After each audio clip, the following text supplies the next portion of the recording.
इस वीडियो को देखने के बाद आप समझ पाएंगे कि आलस्य क्या है, यह कैसे पैदा होता है और इसे कैसे खत्म किया जा सकता है। एक बार आलस्य से परेशान एक व्यक्ति गौतम बुद्ध के पास आता है और कहता है, बुद्ध, मेरे अंदर बहुत आलस्य है। मैं इस आलस्य की वजह से अपने जीवन में वो सब कुछ नहीं कर पा रहा जो मैं करना चाहता हूँ। इस आलस्य ने मुझे बहुत परेशान कर रखा है। इसकी वजह से मैं अपने जीवन में उन्नति नहीं कर पा रहा हूँ। कृपया आप मुझे इस आलस्य से छुटकारा पाने का कोई तरीका बताएं। यह सुन गौतम बुद्ध मुस्कुराते हैं और उस आलसी व्यक्ति से कहते हैं, तुम्हें कैसे पता कि तुम्हारे अंदर आलस्य है? उस आलसी व्यक्ति ने कहा, बुद्ध, केवल मैं ही नहीं बल्कि मेरा पूरा परिवार भी यही कहता है कि मैं एक आलसी व्यक्ति हूँ। बुद्ध ने कहा, क्या तुम मुझे इसका प्रमाण दे सकते हो कि तुम एक आलसी व्यक्ति हो? उस आलसी व्यक्ति ने कहा, जी बुद्ध, मैं दे सकता हूँ। बुद्ध ने कहा, फिर प्रमाण दो। उस आलसी व्यक्ति ने कहा, बुद्ध, मैं ये तो जानता हूँ कि सुबह उठना मेरे स्वास्थ्य और मेरे मन दोनों के लिए ही लाभकारी है, लेकिन मेरा आलस्य मुझे सुबह जल्दी उठने ही नहीं देता। बुद्ध ने कहा, अच्छा, परंतु क्या तुम्हें पता है कि आलस्य होता क्या है? उस आलसी व्यक्ति ने कहा, बुद्ध, मुझे ये तो नहीं मालूम कि आलस्य होता क्या है, लेकिन ये जो कुछ भी है बहुत बुरा है। बुद्ध ने कहा, आलस्य एक मानसिक अवस्था है, एक भाव है, एक विचार है जिसे जाने अनजाने में हम इंसान खुद ही अपने अंदर पैदा करते हैं। आलसी व्यक्ति ने कहा, परंतु वो कैसे बुद्ध? बुद्ध ने कहा, पहले तो तुम ये समझो कि हमारे भीतर आलस्य दो कारणों से पैदा होता है। पहला कारण है शारीरिक और दूसरा कारण है मानसिक। शारीरिक आलस्य का पहला कारण है भोजन। जब हम कोई ऐसा भोजन ग्रहण करते हैं जिसमें खुद कोई जीवन नहीं है, तो ये भोजन हमारे शरीर के लिए बोझ बन जाता है और फिर यह हमारे अंदर आलस्य पैदा करता है, क्योंकि हमारा शरीर भोजन से मिलने वाली ऊर्जा के सहारे चलता है और फिर हम इसे जैसा भोजन देते हैं वैसे ही ऊर्जा हमारे शरीर को भी प्राप्त होती है। इसलिए अगर तुम आलस्य से बचना चाहते हो तो आसानी से पचने वाले और सीधे प्राकृतिक से प्राप्त होने वाले भोज्य पदार्थों को अपने भोजन में शामिल कर दो।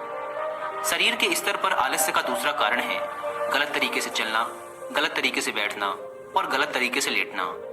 गौतम बुद्ध ने आश्रम के भिक्षुओं की तरफ इशारा करते हुए उस आलसी व्यक्ति से कहा, अगर तुम ध्यान से देखो तो तुम्हें आश्रम के इन भिक्षुओं के चलने, बैठने और लेटने की अवस्थाओं में एक विशेष प्रकार का संतुलन नजर आएगा।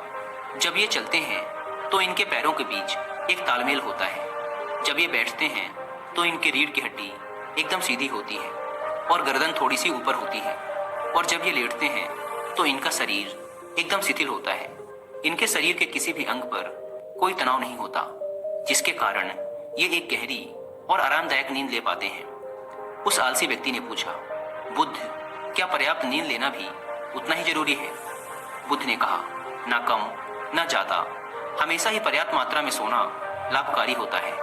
अगर तुम आज रात पर्याप्त नींद नहीं लेते तो तुम्हारा कल का पूरा दिन थकान और आलस से भरा होगा। इसलिए पर्याप्त नींद भी उतनी ही जरूरी है। आलसी व्यक्ति ने कहा, हाँ बुद्ध, ये तो मैंने भी महसूस किया है। बुद्ध ने कहा, शरीर के स्तर पर आलस्य का तीसरा कारण है सुबह जल्दी ना उठना। यह सुन उस आलसी व्यक्ति ने कहा, हाँ बुद्ध, मैं तो सुबह जल्दी उठ ही नहीं पाता हूँ। बुद्ध ने कहा, तुम सुबह जल्दी तब उठ पाओगे जब तुम रात में जल्दी सोओगे। बुद्ध ने आश्रम के भिक्षुओं की तरफ इशारा करते हुए कहा, इन भिक्षुओं को देखो, इन्होंने रात्रि में अपने सोने का एक निश्चित समय निर्धारित कर रखा है और यही कारण है कि ये रोज प्रातः काल जल्दी उठने में सक्षम हो पाते हैं। हर एक बौद्ध भिक्षु को अनुशासन का पालन करना होता है और यही अनुशासन इनके जीवन में संतुलन लाता है। कुछ लोग अनुशासन को एक बंधन समझते हैं। उन्हें लगता है कि अनुशासन उन्हें बांधता है, लेकिन सच्चाई ये है कि अनुशासन हमें बांधता नहीं बल्कि स्वतंत्र करता है। इसलिए अगर तुम शारीरिक स्तर पर आलस्य से छुटकारा पाना चाहते हो तो खुद को अनुशासन में ढालो, एक निश्चित दिनचर्या का पालन करो। उस आलसी व्यक्ति ने कहा, लेकिन बुद्ध, शुरुआत कहाँ से करें? सही तरह का भोजन करने से, सही तरह से बैठने, लेटने और चलने से, या फिर सुबह जल्दी उठने से?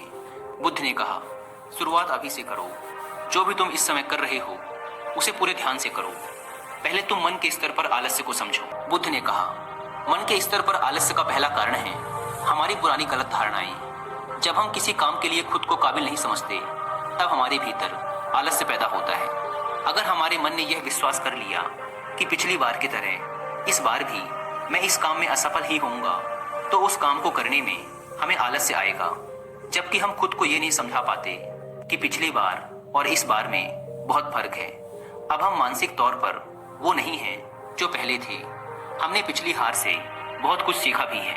इसलिए मानसिक आलस्य से बचने के लिए सबसे पहले खुद पर विश्वास करना सीखो। मानसिक आलस्य का दूसरा कारण है छोटी सोच वाले और आलसी व्यक्तियों का साथ करना। कई बार ऐसा होता है कि हम खुद आलसी नहीं होते, लेकिन कुछ आलसी और कामचोर लोगों के साथ रहते रहते हम खुद भी आलसी और कामचोर बन जाते हैं। यह सुन उस आलसी व्यक्ति ने कहा, हाँ बुद्ध, ये तो मैंने भी महसूस किया है। बुद्ध ने कहा, तो सबसे पहले आलसी और कामचोर लोगों की संगति में रहना छोड़ो। बुद्ध ने आगे कहा, मानसिक आलस्य का तीसरा कारण है काम को टालने की आदत। काम को टालना आलस्य और मानसिक तनाव का सबसे बड़ा कारण है। शुरुआत में तो हमें पता नहीं चलता, लेकिन धीरे धीरे ये आदत हमारे अंदर घर कर जाती है, और ये एक अकेली आदत ही किसी भी इंसान की जिंदगी बर्बाद करने के लिए काफी है। इसलिए जो काम आज किया जा सकता है उसे कल पर कभी ना टालें। बुद्ध ने कहा, मानसिक आलस्य का चौथा कारण है लक्ष्य का स्पष्ट ना होना। मान लो तुम किसी बड़े से रेगिस्तान में फंस चुके हो और तुम्हें जोरों की प्यास लगी है, तब तुम क्या करोगे? उस आलसी व्यक्ति ने कहा, मैं पानी की तलाश करूंगा। मैं कोशिश करूंगा कि जल्द से जल्द रेगिस्तान के पास वाले गांव में पहुंच जाऊं। बुद्ध ने कहा, लेकिन अगर बहुत कोशिश करने के बाद भी तुम्हें पानी ना मिले तब? उस आदमी ने कहा, मैं तब भी प्रयास करता रहूंगा, क्योंकि मेरे पास और दूसरा कोई विकल्प ही नहीं होगा। गौतम बुद्ध ने मुस्कुराते हुए कहा, इंसान को आलस्य तभी घेरता है जब उसके पास कोई स्पष्ट लक्ष्य ना हो या फिर उसके समक्ष बहुत से विकल्प उपलब्ध हों। इसलिए लक्ष्य का निश्चित होना परम आवश्यक है। अगर तुम सुबह उठकर व्यायाम नहीं कर पा रहे हो तो उसका कारण तुम्हारी नजर का स्पष्ट ना होना है। अभी तुम भविष्य में होने वाले रोगों और उन रोगों से होने वाली पीड़ा को स्पष्ट रूप से महसूस नहीं कर पा रहे हो। बुद्ध ने आगे कहा, मन के स्तर पर आलस्य का पांचवा कारण है किसी काम को करने की कोई बड़ी वजह ना होना। मान लो तुम बहुत से कीमती गहने लेकर एक सुनसान रास्ते से गुजर रहे हो। तुम चलते चलते बहुत थक चुके हो और तुम्हारा बैठने का मन कर रहा है, और तुम एक बड़े से पेड़ के नीचे आराम करने के लिए बैठ जाते हो। तुम अभी बैठे ही थे कि तुमने देखा कि दूर से कुछ डाकू तुम्हारी तरफ भागे आ रहे हैं। तो क्या ऐसी परिस्थिति में भी तुम्हारा आलस्य तुम्हें भागने से रोक सकेगा? नहीं ना। तो मेरी एक बात को समझो, तुम्हारा आलस्य केवल तुम्हें उन्हीं कामों को करने से रोक सकता है जिन्हें करने की तुम्हारे पास कोई बड़ी वजह नहीं है। वह आलसी व्यक्ति कहता है, आपका बहुत बहुत धन्यवाद बुद्ध, आपसे मुझे आलस्य का सारा खेल समझ आ गया। गौतम बुद्ध कहते हैं, मेरी एक बात हमेशा याद रखना, जहां स्पष्टता है और काम को करने की कोई बड़ी वजह है, वहां आलस्य हो ही नहीं सकता।